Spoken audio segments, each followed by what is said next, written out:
سه نابود کننده ذهن. اگر این سه چیز در وجود ما و در ذهن ما بود، ذهن ما را، انرژی ما را نابود می سازد. 1. نشخوارهای ذهنی منفی، حسرت‌ها، غم دیروز، غم پریروز، کارهایی که نکردم، دیروز چرا این کار شد، 1 سال پیش چرا این کار شد، چرا من درس درست نخواندم. نشخوارهای ذهنی منفی زندگی ما را تباه می کند، 60% انرژی ما را ضایع می کند. اگر ما بگوییم که چرا دیروز این کار را نکردم، پریروز این کار را نکردم، امروز هم اندوهگین هستیم، وقت امروز را هم تلف کردیم، در دیروز هم هیچ تغییر آوردن نمیتوانیم. با قول شاعر که گفته بود غم دیروز و پریروز، فلان سال و فلان حال، فلان مال که بر باد فنا رفت مخور. به خدا حسرت دیروز عذاب است مردم شهر.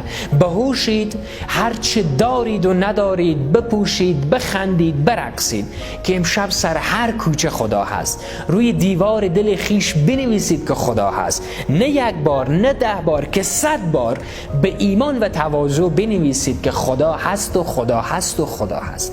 بناهن حسرت‌ها، غم دیروز، پریروز، فلان سال، فلان مال، فلان حال را از ذهنتان دور کنید. نشخوارهای ذهنی را دور کنید که زندگی ما را تباه می کند، ذهن ما را از بین می برد، ذهن ما را کند می کند و نابود می سازد.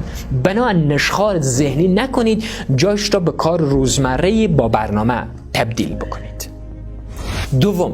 محیط سمی و افراد سمی زندگی ما را تباه میکنه، ذهن ما را نابود میکنه.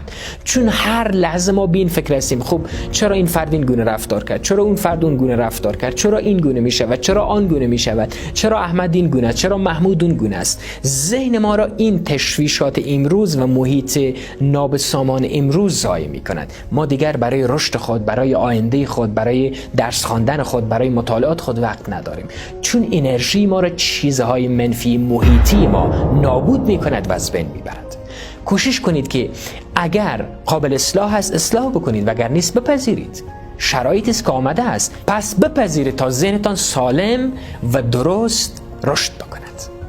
3. اعتیاد نابودگر ذهن ماست.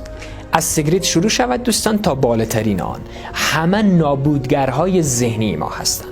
اگر می‌خواهید که ذهن شما پاک و زیبا باشد، این 3 چیز را از ذهنتان دور بکنید. 1. نشخوارهای ذهنی را متوقف کنید، تأثیرات منفی را از بین ببرید. 3. اعتیاد نداشته باشید. اعتیاد تنها مواد مخدر نیست، بسیار چیزهای دیگر اعتیاد آور است که بیشترین میزان انرژی ما را از ما میگیرد. بنابراین دوستان این 3 چیز را دور کنید تا زندگی سعادتمند داشته باشید. دوست خوب من، شما سزاوار عالی‌ترین، اعلی‌ترین، عالی‌ترین و بهترین زندگی هستید. پس زندگیتان را عالی بسازید، چون شما میتوانید زندگی عالی را برایتان خلق کنید.